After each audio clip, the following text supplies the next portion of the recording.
ఇప్పుడు మీకు ఏమైనా ప్రశ్న ఉంటే దానికి సమాధానం చెప్పండి. అదే వచ్చే సంవత్సరం నుంచి పాఠశాలలు ప్రారంభించే ముందర తల్లికి వందనం అనే కార్యక్రమం అమలు చేస్తాం. పాఠశాలలు ప్రారంభమయ్యే లోపల తప్పనిసరిగా తల్లికి వందనం అనే డబ్బులు మేము తల్లికి అందజేస్తాం. నీచెడకు వచ్చి కింద పెట్టమ్మా.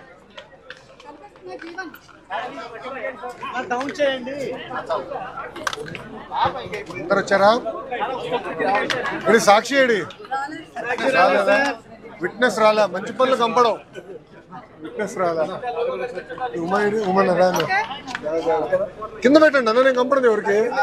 మీరు కూడా కంపట్లే. కొంచెం కింద పెట్టండి నీట్గా. మేడం కొంచెం కిందకి పెట్టండి. కొంచెం వదిలేండి సార్. వదిలేండి. శ్రీకాంత్ పక్కొచ్చు దగ్గర రా. కింద పెట్టండి. ఓకే అమ్మా మాట్లాడచ్చా? వెనకాల మీ వాళ్ళు అరుస్తున్నారు. ఒక్క నిమిషం మాట్లాడుతున్నా ప్లీజ్. మీడియా మిత్రులందరికీ నా ఉదయపూర్వక నమస్కారాలు.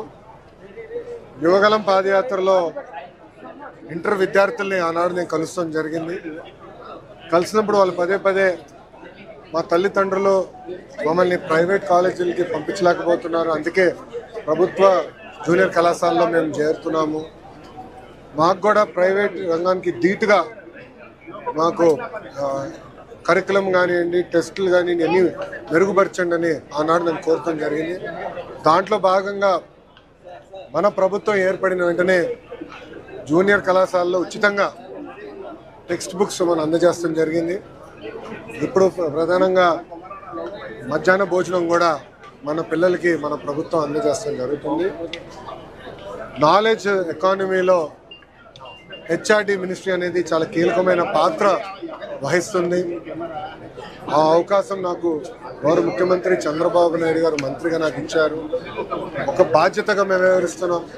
కేజీ నుంచి పీజీ వరకు విద్యను ఎట్లా బలోపేతం చేయాలి, కొత్త సంస్కరణలు ఎట్లా తీసుకురావాలి, ఇతర రాష్ట్రాల్లో ఇతర దేశాల్లో ఎలాంటి కరికులం పాటిస్తున్నారో దాన్ని ఎట్లా చేయాలని దాంతో కూడా అనేక చర్చలు జరిగినాయి. అదేవిధంగా యూనియన్లతో కూడా మేము మీటింగ్లు పెట్టుకుంటాం జరుగుతుంది. గత ప్రభుత్వం లాగా ఏకపక్ష నిర్ణయాలు మేము తీసుకోవట్లేదు. అందరితో చర్చిస్తున్నాం, ఉపాధ్యాయులతో మాట్లాడుతున్నాం, తల్లిదండ్రులతో మాట్లాడుతున్నాం, విద్యార్థులతో మాట్లాడుతున్నాం. వాళ్ళకి ఏం కావాలో తెలుసుకున్న తర్వాతనే నిర్ణయాలు తీసుకుంటాం జరుగుతుంది. గత 6 నెలలుగా మీరు కూడా చూశారు. నేను ఇక్కడ ఫీల్డ్కి వెళ్తే కూడా సర్ప్రైజ్ విజిట్స్గా ప్రభుత్వ పాఠశాలలు కానివ్వండి, అటు లైబ్రరీలు కానివ్వండి వెళ్తాం జరుగుతుంది. అక్కడ విద్యార్థులు ఎదుర్కొన్న సమస్యలు ఏంటి, ఉపాధ్యాయులు ఎదుర్కొన్న సమస్యలు ఏంటి, ఏం చేస్తే బాగుంటుందని దానిపైన కూడా కలిసికట్టుగా మేము చర్చిస్తున్నాం. దాంట్లో భాగంగా Andhra model of school education తీసుకురావాలని నిర్ణయం తీసుకున్నాం. ఆ మోడల్ అంతా ఇప్పుడు రెడీ అయింది. త్వరలోనే ప్రజల ముందల్లో కూడా పెడతాం. టీచర్ ట్రాన్స్ఫర్ యాక్ట్ దగ్గర నుంచి హైయర్ ఎడ్యుకేషన్ కమిషనరేట్ పాత్ర ఏంటి, యాప్షీ కరికులం ఎలా బలోపేతం చేయాలి, హైయర్ ఎడ్యుకేషన్ కరికులం ఎలా బలోపేతం చేయాలనే దానిపైన కూడా సుదీర్ఘంగా చర్చించి ఇవన్నీ అమలు చేసే బాధ్యత మేము తీసుకుంటాం. నేను ఒకటే చెప్పదలుచుకున్నా, ప్రైవేట్ రంగంతో ధీటుగా ప్రభుత్వ పాఠశాలని జూనియర్ కళాశాలను తీర్చిదిద్దే బాధ్యత మాది. నేను స్పీచ్లో కూడా చెప్పా, జనరల్గా ఏప్రిల్ మాసంలో యాడ్స్ పెద్ద ఎత్తున వస్తాయి. ఎవరికి first rank, second rank, third ranks వచ్చాయనేది వస్తాయి. అట్లా వచ్చే, ఎందుకంటే ఇప్పుడు సమయం మాకు తక్కువ ఉంది, ఆటోమేటిక్గా రిజల్ట్స్ ఇంప్రూవ్ అవుతాయని నేను భావిస్తాను. అంతేకాకుండా వచ్చే సంవత్సరం నుంచి వాళ్ళతో ధీటుగా పనిచేసి ప్రభుత్వ జూనియర్ కళాశాలని బలోపేతం చేసే బాధ్యత మన ప్రభుత్వం తీసుకుంటాం. ఇప్పుడు మీకు ఏమైనా ప్రశ్న ఉంటే దానికి సమాధానం చెప్పండి. అదే వచ్చే సంవత్సరం నుంచి పాఠశాలలు ప్రారంభించే ముందర తల్లికి వందనం అనే కార్యక్రమం అమలు చేస్తాం. పాఠశాలలు ప్రారంభమయ్యే లోపల తప్పనిసరిగా తల్లికి వందనం అనే డబ్బులు మేము తల్లికి అందజేస్తాం. ఈ జగన్మోహన్ రెడ్డి నుంచి ప్రజల్లోనే ఉంటాను అని చెప్పి చెప్తున్నారు. కొంచెం ఆయన ప్రజల్లో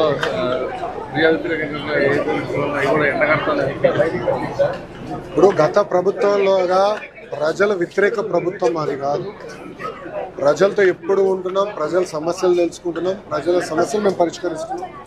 మీరు చూస్తే ప్రజా దర్బార్ నేను పెట్టుకుంటున్నా, శాసనసభ్యులు, మెంబర్ ఆఫ్ పార్లమెంట్స్ కూడా అనేక కార్యక్రమాలు వాళ్ళు కూడా పెట్టుకుంటున్నారు, ప్రజల్లోకి వెళ్తున్నారు, సమస్యలు తెలుసుకుంటున్నాం. మనందరం అర్థం చేసుకోవాలి ఏంటంటే రాష్ట్రం ఆర్థిక ఇబ్బందుల్లో గత ప్రభుత్వం చేసిన అప్పుల వల్ల ఈరోజు వడ్డీ విపరీతంగా పెరిగింది. దాదాపు 4,000 కోట్ల నెలకి డెఫిసిట్లో మన ప్రభుత్వం నడుస్తుంది. సో ఇచ్చిన ప్రతి హామీని నిలబెట్టుకోవాలన్న లక్ష్యంతో మేము పనిచేస్తున్నాం.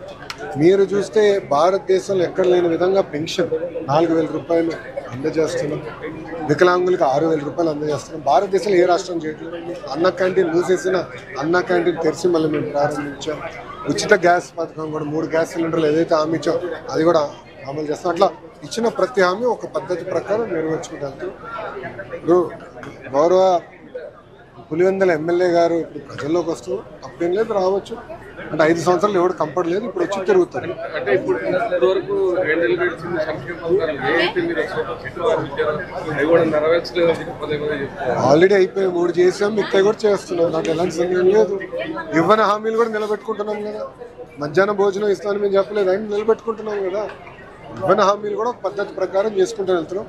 ఆయన ఇప్పుడు వస్తే మంచిదేలేండి, ఎందుకంటే రోడ్లన్నీ కూడా నీట్గా వేసాం. సో ఆయన హెలికాప్టర్లో కాకుండా రోడ్డు మార్గంలో ఎక్కడికైనా వెళ్ళొచ్చు. ఇప్పుడు రోడ్లు చాలా ఇంప్రూవ్ అయినాయి, ఇంకా చేయాల్సిన అంటే 100% అన్ని రోడ్లు బాగున్నాయి నేను అన్ను, ఇంకా ఇంప్రూవ్ చేయాల్సిన అవసరం.